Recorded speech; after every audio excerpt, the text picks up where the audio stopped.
너희에게 명함은 너희로 서로 사랑하게 하려 함이라. 아멘. 오늘의 말씀은 친구입니다. 저를 따라합니다. 친구. 겸손과 순종의 마음으로 오늘 이 말씀을 함께 받도록 하겠습니다. 여러분, 제가 SNS를 거의 안 하다가 최근에 페이스북에 들어가 봤어요. 그러니까 예전에 좀 왕성하게 하다가 제가 한 몇 년 동안 SNS를 거의 안 했었거든요. 근데 이렇게 들어가 보니까요, 친구가 한 몇 명 정도 있었을까요? 제가 페이스북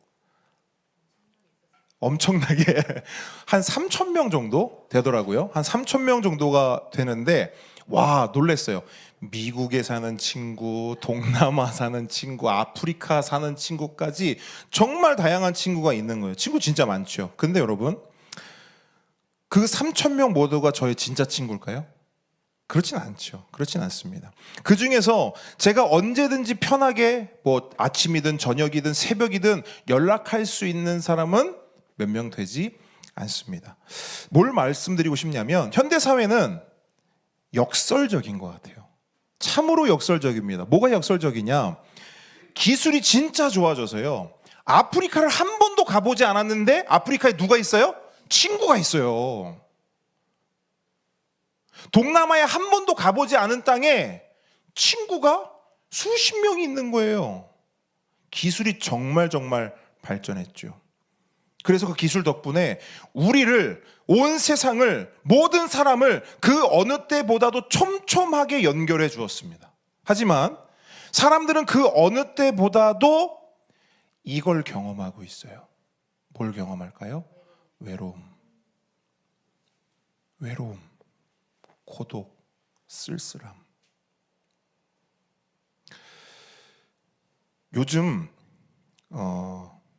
우리 청년들 뿐만 아니라 우리 청소년들이요, 정신과 상담을 받으러 정말 많이 온대요. 근데 대부분이 뭐냐면 우울이었어요. 그리고 의사들은 말합니다. 그 우울이 어디에서 기인하는가? 외로움. 그 진짜 역설적이고 모순인 거예요. 어쩌면 우리 청소년들 있잖아요, 저보다 친구 더 많을 수도 있거든요.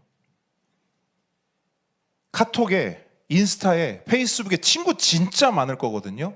근데 그런 친구들이 외로워서 병이 난다는 거예요. 진짜 모순적이고 진짜 역설적인 겁니다. 우리 인생을 좀 살아오신 우리 선배님들은 어느 정도 공감하실 겁니다. 나이가 들고 세월이 흘러감에 따라 친구가 많아집니까? 줄어듭니까? 줄어듭니다. 그러면 젊은 친구들은 이야기할 수 있어요. 친구가 줄어들면 새로운 친구 사귀면 되죠. 새로운 친구 사귀는 게 쉽습니까? 불가능에 가깝습니다. 무슨 말이냐면요, 이렇게 보니까 우리 인생은요, 참 고독한 것 같아요. 참 외로운 것 같아요. 근데 그런 고독하고 외로운 인생 가운데 오늘 주님께서 주시는 말씀은 뭔지 아십니까? 그렇게 고독하고 외로운 우리 인생 가운데 주님이 찾아오셔서 뭐라고 말씀하시냐면, 내가 너의 친구가 될게. 또 반대로 네가 나의 친구다 말씀하세요.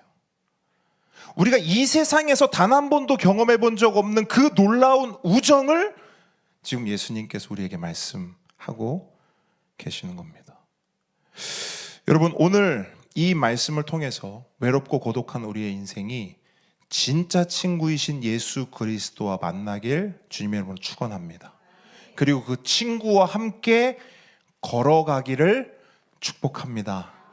먼저 15절 말씀 한번 같이 보겠습니다. 15절 말씀이 너무나 놀라운 선언이에요. 여러분, 한번 큰 목소리로 함께 읽습니다. 시작. 너희를 종이라 하지 아니하리니 종은 주인이 하는 것을 알지 못함이라. 너희를 친구라 하였노니 내가 내 아버지께 들은 것을 다 너희에게 알게 하였습니다. 아멘. 자, 예수님께서 이 말씀을 하시던 당시, 그러니까 고대 사회에서는요, 주인과 종은 친구가 될 수 있었을까요? 없었어요. 우리나라 조선시대만 가더라도요, 양반과 천민이 친구 될 수 있습니까? 없어요. 불가능합니다. 왜요? 신분과 존재의 차이가 하늘과 땅이었기 때문이에요. 신분과 존재의 차이 때문에 주인과 종은 결코 친구가 될 수 없었어요. 하물며 예수님 당시에는 어땠을까? 불가능했어요. 그런데 예수님은 그 불가능의 벽을 허무는 말씀을 하시는 거예요. 더 놀라운 게 뭔지 아십니까? 예수님과 우리의 관계는 단순히 주인과 종의 관계인가요?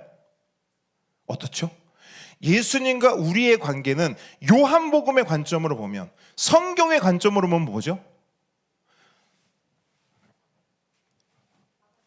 아버지와 자녀? 그 전에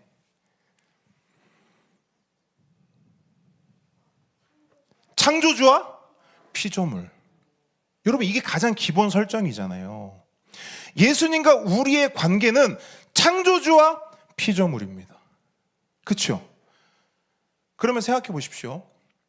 창조주와 피조물이 친구가 된다? 창조주와 피조물이 우정을 나눈다? 상상이 되십니까? 이건 사실 상상이 되기 어려워요. 여러분, 혹시 이런 찬양 아세요? 나는 주의 친구. 나는 주의 친구. 나는 주의 친구. 이 찬양이 한때 한국교회에 엄청나게 많이 불려졌었거든요. 근데 이 찬양이 처음 불려졌을 때 한국교회 안에서, 특별히 조금 연배가 있으신 분들은 이 찬양에 대해서 어땠을까요? 이야, 찬양 진짜 좋다 이랬을까요? 아니면 에? 이랬을까요? 1번, 2번. 왜 2번이죠? 감히 친구? 맘먹어? 어깨동무? 말이 돼? 우리가 그냥 언뜻 생각만 해도 하나님과 우리가 친구가 된다? 이게 뭔가 어색한 거예요. 말이 안 되는 겁니다. 근데 여러분, 오늘 본문 말씀을 보잖아요. 그 말이 안 되는 게 말이 돼요. 왜냐? 예수님께서 말이 되게 해주셨기 때문이에요. 그래서 예수님 말씀하시는 거예요. 너희를 이제 종이라 하지 않을 거야. 너희를 이제 피조물이라 하지 않을 거야. 너희는 이제 뭐래요? 친구야. 친구. 그러면 의미를 알아야죠. 예수님이 왜 우리를 친구라 부르셨을까? 놀자고? 맘먹어 놀자고? 예수님께서 우리를 친구로 부르신 이유가 있겠죠. 근데 예수님이 콕 집어서 종 아니야? 친구야. 말씀하신 이유가 있을 겁니다. 여러분, 종과 친구에는 분명한 차이가 있어요. 그 차이의 핵심이 뭐냐면 관계입니다. 관계. 종은 철저한 상하 관계입니다. 주인이 지시해요. 그럼 어떻게 해야 돼요? 따라야 돼요. 복종해야 합니다. 그래서 종은요, 복종할 때 주인의 속마음, 주인의 뜻, 주인이 가지고 있는 어떤 목적, 주인이 가지고 있는 비밀 알 수 있어요? 없어요? 없어요. 그러면 주인은 종에게 그걸 다 설명해줘요? 아니요. 주인은 의미 설명해주지 않아요. 이걸 하는 이유는 이렇게 이렇게 하기 때문에 이렇게 하는 거야 라고 설명해주지 않아요. 그럼 주인은 뭐 해요? 해. 종은 어떻게 돼요? 해야 돼요. 무슨 뜻이 있는지도 몰라요. 무슨 의미가 있는지도 몰라요. 무슨 목적이 있는지도 몰라요. 그냥 하라면 해야 돼요. 그게 주인과 종의 상하 관계입니다. 근데 친구는 어때요? 친구. 예수님 당시 로마 시대에서 친구라는 것은요, 단순히 나이가 같다? 아닙니다. 취미가 같다? 아니에요. 함께 어울려서 지낸다? 그것도 아닙니다. 그러면 예수님이 이 친구라는 단어를 사용했을 당시 그 로마 시대의 친구는 뭐냐? 한번 저를 따라해 볼까요? 모든 것을 공유하는 관계. 이게 친구의 핵심이에요. 모든 것을 공유하는 사람이 친구예요. 내 마음을 공유하고 내 뜻을 공유하고 내 목적을 공유하고 내 계획을 공유하는, 심지어 아무에게도 말하지 못하는 비밀 있잖아요. 비밀. 그 비밀을 내가 이 사람한테만 이야기했어요? 그럼 이 사람이 뭔 거예요? 친구인 거예요. 이걸 친구로 하거든요. 그래서 참된 친구의 핵심이 뭐냐면 비밀이 없는 거예요. 그러니까 내가 이 사람의 비밀을 안다? 그럼 난 이 사람의 진짜 친구예요. 그러면 예수님께서 우리를 친구로 부르셨다 하는 의미가 선명해집니다. 왜 우리를 예수님의 친구라 말하느냐? 우리는 뭘 아는 사람들이에요? 예수님의 비밀을 아는 거예요. 근데 여기서 오해하지 마십시오. 예수님의 비밀이라고 해서 굉장히 막 영적이고 막 굉장히 신령하고 그런 걸까요? 아니요. 예수님의 비밀이 뭐예요? 복음. 아멘. 복음. 예수 그리스도의 우리를 향한 그 구원하심의 복음. 우리를 어떻게, 왜 구원하시는지 그 비밀을 아는 자들, 그 비밀을 공유받은 자들, 그 비밀을 경험한 자들이 뭐예요? 친구라는 거예요. 그래서 여러분, 구약 성경을 보게 되면 하나님의 친구라고 불린 대표적인 인물 두 사람이 나옵니다. 혹시 기억나십니까? 에녹. 또 친구일 거예요. 근데 딱 친구다 이렇게 딱. 네? 자, 성경에서 유명한 사람 이름 다 된다고 정답이 아닙니다. 자, 하나님이 딱 친구다 말한 사람이 아브라함하고 모세예요. 하나님은 아브라함을 친구로 대하셨어요. 그래서 아브라함에게 어떤 비밀을 알려주시느냐 이런 겁니다. 야, 소돔과 고모라 있잖아. 거기 망할 거야. 이거 누구만 알았어요? 아브라함. 롯 알았어요? 몰랐어요. 다른 사람? 몰랐어요. 아브라함만 알았어요. 왜? 친구니까. 비밀을 알려주는 거예요. 근데 망할 거야만 알려주셨어요? 아니죠. 어떤 비밀을 또 알려주셔요? 어떻게 하면 살아날지도 알려주셨어요. 그러니까 아브라함은 어떻게 해요? 안달이 나는 거예요. 왜? 망할 것도 알고 살아날 방법도 알기 때문에 그걸 가지고 씨름하는 거예요. 근데 왜 씨름하죠? 생각해 보세요. 내가 죽는 일이에요? 아니잖아요. 내가 죽는 일도 아니고 그냥 소돔과 고모라라고 하는 저 말도 안 되는 세상 나라가 망하는 거예요. 근데 거기에 왜 내가 발버둥 쳐요? 아브라함도 누구의 친구니까? 하나님의 친구니까. 무슨 말이냐면 하나님이 망하게 하신다는 목적을 가져요. 그리고 그 안에서 또 살리고자 하는 마음도 있어요. 그렇죠? 근데 이신점심 하나님의 그 마음이 누구에게로도 온 거예요? 아브라함에게도. 그러니까 아브라함도 똑같이 발버둥 칠 수밖에 없는 거예요. 이게 친구입니다. 모세는 어때요? 모세도 모세를 부르시죠? 그죠? 부르셔서 뭐 하죠? 떨기나무 앞에서 뭐 하죠? 그러니까 거기서 어떤 작업을 하죠? 다른 거 없어요. 여러분 잘 보세요. 비밀을 알려주셔요. 네가 해야 될 일을 알려주셔요. 야, 내 백성이 지금 신음하고 있거든. 아, 그래요. 근데 네가 가서 걔네들 살려야 되겠다. 그래요? 이게 뭐냐? 이게 친구라는 거예요. 하나님의 계획, 하나님의 뜻, 하나님의 목적, 하나님의 비밀을 공유받는 사람. 근데 그렇게 아브라함, 모세처럼 오늘 이 자리에 앉아있는 여러분들도 예수님이 뭐로 부르셨대요? 다 친구라는 거예요. 친구라는 거예요. 비밀을 다 알려주셨다는 거예요. 근데 그 비밀이요, 크게 다르지 않아요. 소돔과 고모라는 어떻게 된대요? 망한대요. 어떻게 살 수 있어요? 예수 그리스도로 살 수 있어요. 아세요? 모르세요? 친구인 거예요. 중요한 건 뭐냐? 발버둥 치고 있냐는 거예요. 하나님의 그 마음이 내 마음이냐는 거예요. 하나님의 그 아픔이 내 아픔이냐는 거예요. 하나님의 그 안달남이 내 안달남이냐는 거예요.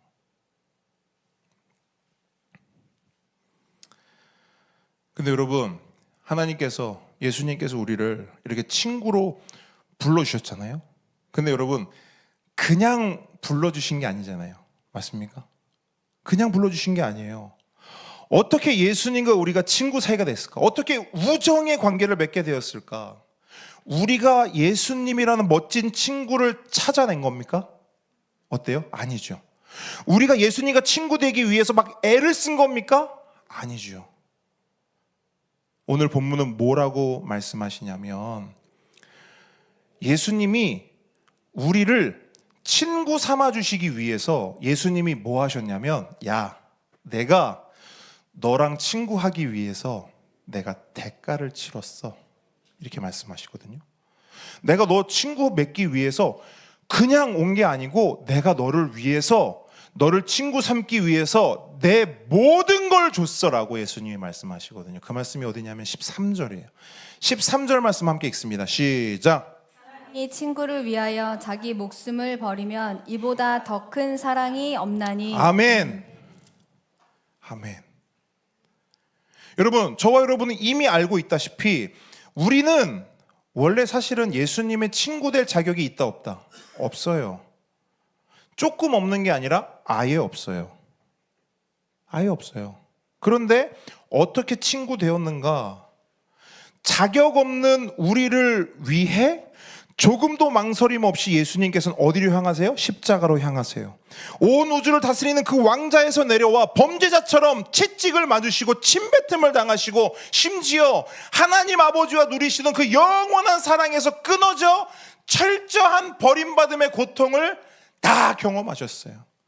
그렇게 예수님께서 우리의 모든 죄를 다 감당하셨기 때문에 우리 같은 자들이 예수님의 뭐가 된 거예요? 친구가 될 수 있었던 거예요. 하나님께 친구로 받아들여질 수 있었던 것입니다. 그래서 예수님은 오늘 본문을 통해 이렇게 말씀하세요. 그렇기 때문에 이제 너희들이 나의 친구로서 나의 친구답게 살았으면 좋겠다 말씀하세요. 친구답게 살았으면 좋겠다. 그러면서 예수님이 말씀을 하시는데요, 굉장히 또 독특하게 말씀하세요. 굉장히 어울리지 않는 두 단어를 함께 말씀하시고요, 굉장히 모순처럼 보이는 두 단어를 함께 말씀하세요. 10절 한번 같이 보실까요? 10절 한번 같이 읽습니다. 시작. 내가 아버지의 계명을 지켜 그의 사랑 안에 거하는 것 같이 너희도 내 계명을 지키면 내 사랑 안에 거하리라. 아멘. 자, 여기서 굉장히 모순적으로 보이는 두 단어가 뭐냐면 사랑과 순종이에요. 사랑과 순종. 여러분은 이 10절 말씀을 읽으시면서 어떤 느낌이 드십니까? 어떤 분들은 이런 마음 들 수 있어요. 아이, 그럼 그렇지. 결국 또 말씀에 뭐 하라는 거예요? 순종하라는 거구나. 그렇게 순종해야 뭐 해주신다는 거예요? 사랑해 주신다는 거구나 라고 듣는 분도 있을 거예요. 그러니까 부담이 확 생기는 말씀인 거죠. 왜? 결국 또 말씀에 순종하라는 거구나. 결국 또 뭔가를 해야지 사랑도 해주고 은혜도 베풀어주고 축복도 준다는 얘기구나로 들린다는 거예요. 여러분, 오늘날 현대인들은 이 말 되게 싫어하거든요. 계명 지켜라. 그러니까 뭐 법 지켜라. 그리고 순종해라. 이 말 되게 싫어요. 본능적으로 싫어합니다. 왜 싫어할까요? 순종하세요. 왜 싫습니까? 순종해라. 순종하세요.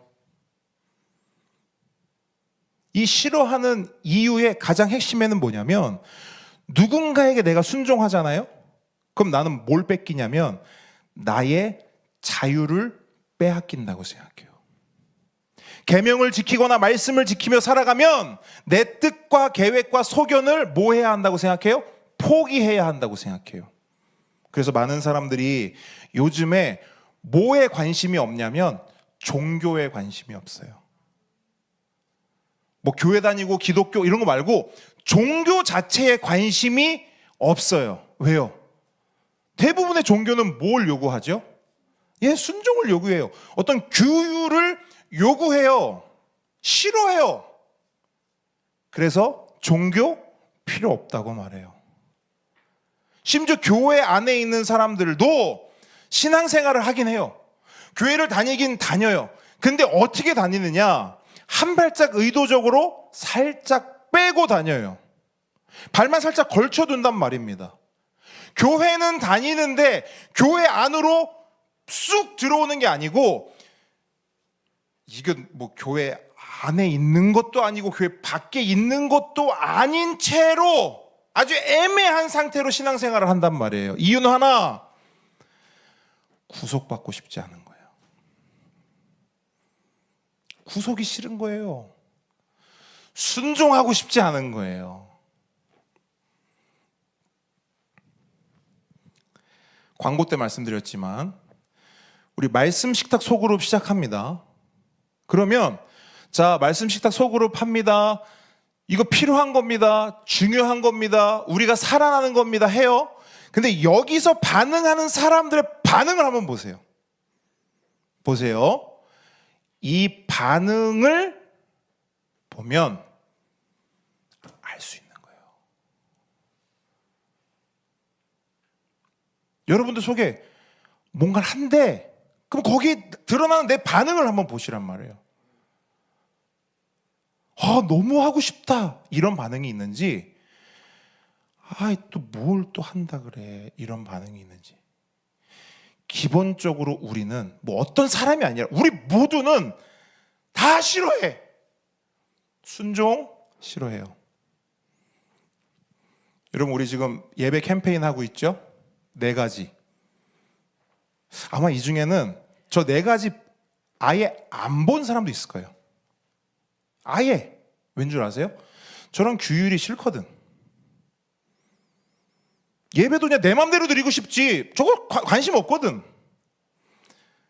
제가 중요한 거 말씀드릴까요? 눈에 보이는 목사가, 교회의 리더인 목사가 대단한 것도 아니고 4가지를 툭 던져줬어요. 근데 저기에도 순종 못한다? 보이지 않는 하나님 말씀에 순종한다고요? 웃긴 겁니다, 그거는. 여러분, 웃긴 거예요. 그런 게 어디 있습니까? 눈에 보이는 목사 말도 순종 못하는데 보이지 않는 하나님 말씀에 순종한다고요? 아이고, 그거 웃긴 겁니다, 여러분. 우리는 기본적으로 순종 싫어해요. 왜냐? 순종하면 내 모든 걸 빼앗긴다고 생각해요. 그래서 오늘 방금 읽었던 10절 말씀 같은 경우도요, 100% 오해하거든요. 100% 오해예요. 내가 계명의 말씀을 열심히 지키고 똑바로 살아야만 그 대가로 예수님이 나를 계속 친구로 여겨주신다는 거구나. 부담이 확 되는 거예요. 근데 예수님이 지금 그 말씀하시는 거예요? 절대 아니거든요. 방금 제가 말씀드린 그 내용은 종교가 말하는 거예요. 근데 여러분, 예수님이 우리에게 종교를 주십니까? 아니죠. 복음을 주시죠. 그러면 예수님께서 우리에게 하시는 말씀의 의미는 뭐예요? 지난주에 말씀드렸어요. 교회 안에는 종교인이 있고 복음인이 있습니다. 종교인은 뭘 하고 말합니까? 내가 최선을 다해 순종해야 뭐 받을 수 있어? 사랑받을 수 있어. 순종이 먼저고 사랑이 그 다음이라는 거. 이건 철저히 종교입니다. 만약 그런 종교가 마음에 드신다면 죄송합니다. 교회가 아니라 다른 곳을 찾으셔야 돼요. 다른 세상 종교를 찾으셔야 됩니다. 열심히 기도하면 복 받고, 열심히 뭔가를 하면 축복을 막 하늘에서 막 쏟아 부어주시고, 만약 그런 걸 원하신다면 교회가 아닌, 예수가 아닌 다른 걸 찾으셔야 돼요. 예수님은 뭘 말씀하시는 줄 아세요? 너는 이미 사랑받았어. 이거거든요. 너는 이미 친구야. 뭘 열심히 해야 친구가 되는 게 아니라, 뭘 열심히 해야 사랑받는 게 아니라, 이미 사랑받았고 이미 친구야. 그러니 사랑받은 자답게, 친구답게 살아라. 이 말씀이에요. 이게 왜 거부감이 듭니까? 당연한 거죠. 친구 되었는데, 친구 될 자격이 없는데 친구 됐어요? 우와, 놀랍다. 어떻게 살까요? 이게 나와야죠.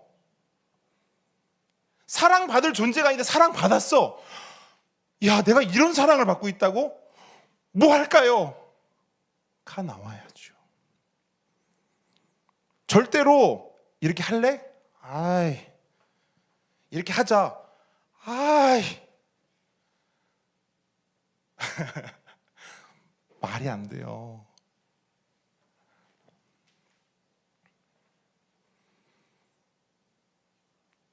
예수님은 이 말씀을 우리 발목에 족쇄 채우기 위해서, 야, 너 이제 친구야. 넌 꼼짝없이 내 말대로 살아야 돼. 이게 아니에요. 그럼 예수님께서 왜 자꾸 계명을 말씀하시고 왜 자꾸 말씀에 대한 순종을 우리에게 요구하시느냐? 그 이유는 뭐냐면 우리가 이 땅 가운데 살아갈 때 필요한 안전망이 있기 때문이에요. 울타리가 필요하기 때문이에요. 여러분, 물고기는 어디서 살아야 돼요? 그냥 무태 두면 안 돼요? 어떻게 돼요? 죽죠. 양은 울타리 안에 있는 게 안전해요? 아니면 울타리 밖에서 자유롭게 막 뛰댕기는 게 안전해요? 울타리 안이 안전하죠. 근데 왜 우리는 하나님의 말씀을 벗어나서 사는 걸 자유라고 말하냔 말이에요. 하나님의 친구, 하나님의 자녀, 하나님의 백성은 그럼 어디가 안전한 거예요? 하나님 말씀 안에 있는 게 안전한 거 아닙니까? 물고기에게는 물이 필요하고 양에게는 울타리가 필요하듯 우리에게는 하나님의 말씀이 필요한 거예요. 하나님의 계명이 필요한 거예요. 그 말씀과 계명에 순종하며 살아가는 것이 필요하다는 거예요. 예수님은 이 말씀을 우리를 위해 주신 거예요. 우리가 제대로 바르게 참되게 기쁘게 행복하게 살기 위해서는 내 말씀 안에 거해야 돼, 내 사랑 안에 거해야 돼 라고 말씀하시는 겁니다. 분명히 기억하십시오. 사랑이 먼저고 그 다음이 순종입니다. 이걸 실제적으로 가장 잘 보여주는 게 출애굽 역사예요. 제가 몇 번을 강조해서 말씀드렸었는데 이스라엘 백성 가운데 십계명이 언제 주어졌는가? 이스라엘 백성 가운데 언제 하나님의 말씀이 주어졌는가? 10가지 재앙이 있기 전입니까? 홍해 건너기 전입니까? 아니요. 10가지 재앙을 통해 애굽에서부터 구원받고 홍해로부터 구원받고 광야로 들어갔을 때 모든 구원과 모든 은혜와 모든 복을 다 받은 후에 하나님이 그들 가운데 내어주는 게 뭐예요? 십계명. 구원이 먼저고 말씀이 그 다음이에요. 은혜가 먼저고 순종이 그 다음이라고요. 하나님의 이 원리는 구약에서만 통용되는 게 아니에요. 똑같이 신약에서도 오늘날 우리 삶 가운데도 동일하게 적용됩니다. 은혜가 먼저고 구원이 먼저고 사랑이 먼저예요. 그 다음에 우리에게 주어지는 건 뭐냐? 순종이에요. 사랑이 먼저고 순종이 그 다음입니다. 구원 받으셨습니까? 순종하십시오. 예수님의 은혜를 맛보셨어요? 순종하십시오. 여기에서는 논쟁할 거리도 없는 거예요. 순종할 마음이 안 드는데요, 첫 단추를 체크하셔야죠. 주님께 순종할 마음이 없는데요, 교회에 순종할 마음이 없는데요, 목회자 말 따를 마음이 없는데요, 첫 단추를 보셔야 돼요.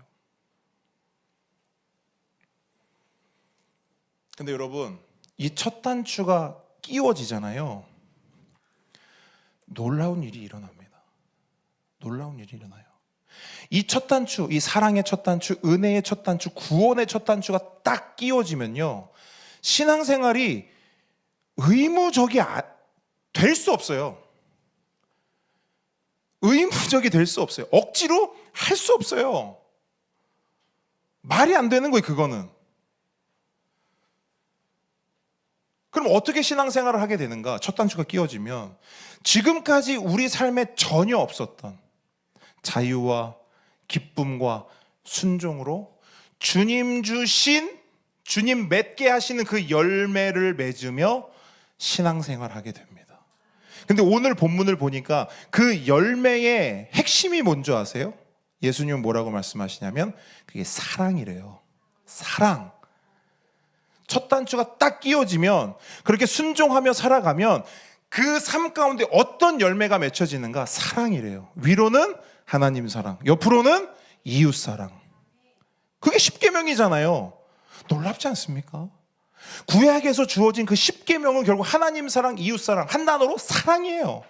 사랑하라는 거거든요. 근데 그 구약에 주어졌던 그 출애굽의 역사, 그 홍해를 건너는 역사를 뒤에 그들에게 주어진 명령은 뭐냐? 사랑이에요. 사랑. 우리도 똑같다는 거예요. 사랑의 열매가 우리 삶 속에 맺혀지는 거예요. 근데 여러분 잘 보시면 사랑의 첫 시작이 하나님 사랑이죠. 1에서 4계명. 그 다음에 5에서 10계명 뭐예요? 이웃사랑. 하나님 사랑으로 시작해서 그 끝에 뭐가 있어요? 이웃사랑. 이거 되게 중요해요. 하나님 사랑으로 시작해서 이웃사랑으로 딱 마침이 되는 거예요. 하나님 사랑에서 끝나지 않아요. 이웃사랑까지 가요. 그래서 오늘 17절 한번 보세요. 17절. 예수님이 오늘 17절 말씀에 마지막으로, 오늘 본문의 마지막으로 뭐라고 말씀하시느냐? 내가 이것을 너희에게 명함은, 자 보세요. 내가 이거 너희들한테 왜 말하는 줄 아니? 내가 이걸 너희들한테 왜 요구하는 건 줄 아니? 예수님의 최종 목적, 그게 뭐냐? 너희로 서로 뭐 하게 하래요? 사랑하게. 하나님 사랑 받았니? 이웃 사랑해. 내가 이걸 너희들에게 말하는 이유는 너희가 서로 사랑했으면 좋겠어. 이 말씀이에요. 흔히 기독교를 사랑의 종교라고 하죠. 왜 사랑의 종교인가? 하나님은 사랑이시라. 우리 하나님은 사랑이 너무나 많으시고 존재 자체가 사랑이셔. 사랑의 종교인가? 그것도 맞죠. 그런데 기독교가 사랑의 종교인 이유는 예수님께서 우리에게 명령하신 이 명령 때문이에요. 뭘 명령하셨냐?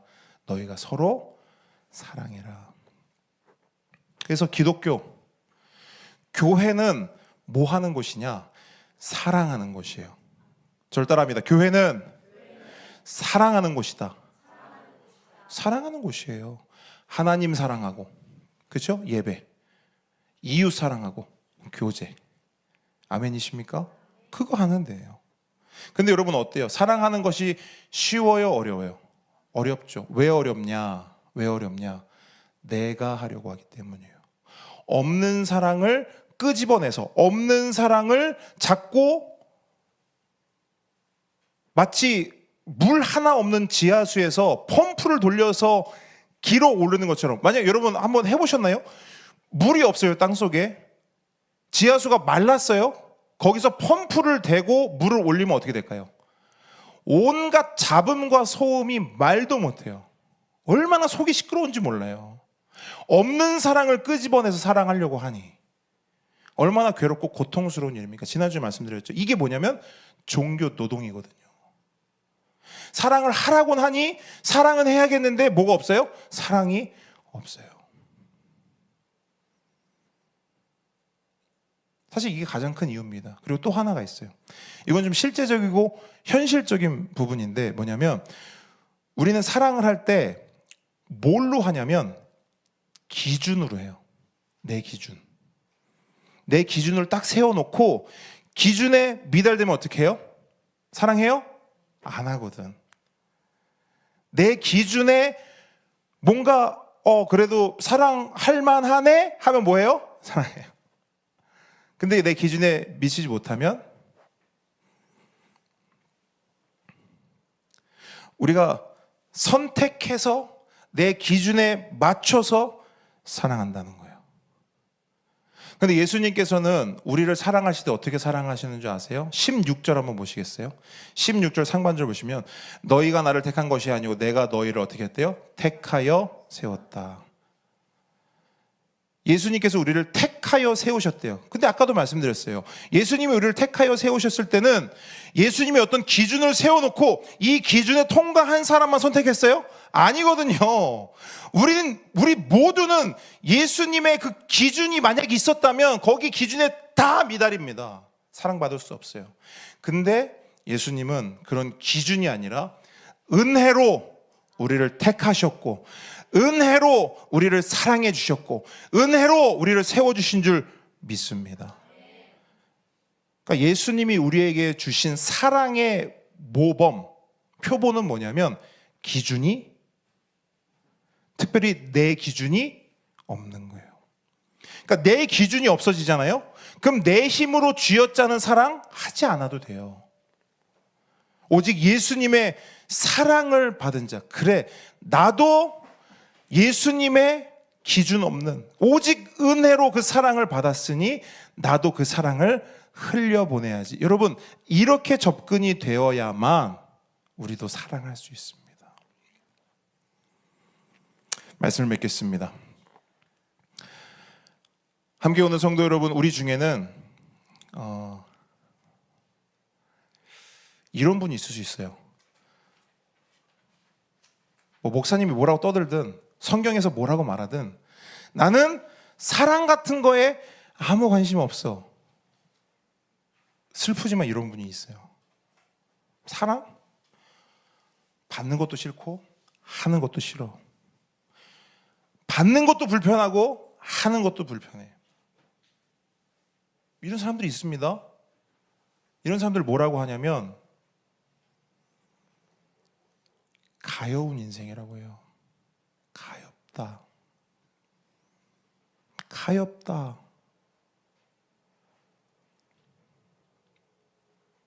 또 어떤 분은 사랑하고 싶은데, 너무너무 사랑하고 싶은데 도저히 사랑이 되지 않아서 괴로워하는 분도 계세요. 그런 분들도 뭐라고 하느냐? 그런 분도 가엾다 이렇게 말해요. 또 이런 분도 있어요. 하나님께 사랑받기 위해서 종교적인 노동으로서 억지로 사랑하는 척하는 분도 계세요. 이런 분도 가여운 거예요. 근데 오늘 이 시간 주님이 우리에게 말씀하세요. 그 가여운 인생에서 돌이켜라. 돌이켜라. 이제 그 모든 무거운 짐을 내려놓고 너를 찾아온, 너를 친구 삼아준, 너를 위해 목숨까지 내어준 너의 진짜 친구 예수 그리스도 나를 바라봐라. 함께 오는 성도 여러분, 예수 그리스도의 십자가를 바라보십시오. 거기에 답이 있고 거기에 사랑이 있고 거기에 은혜가 있습니다.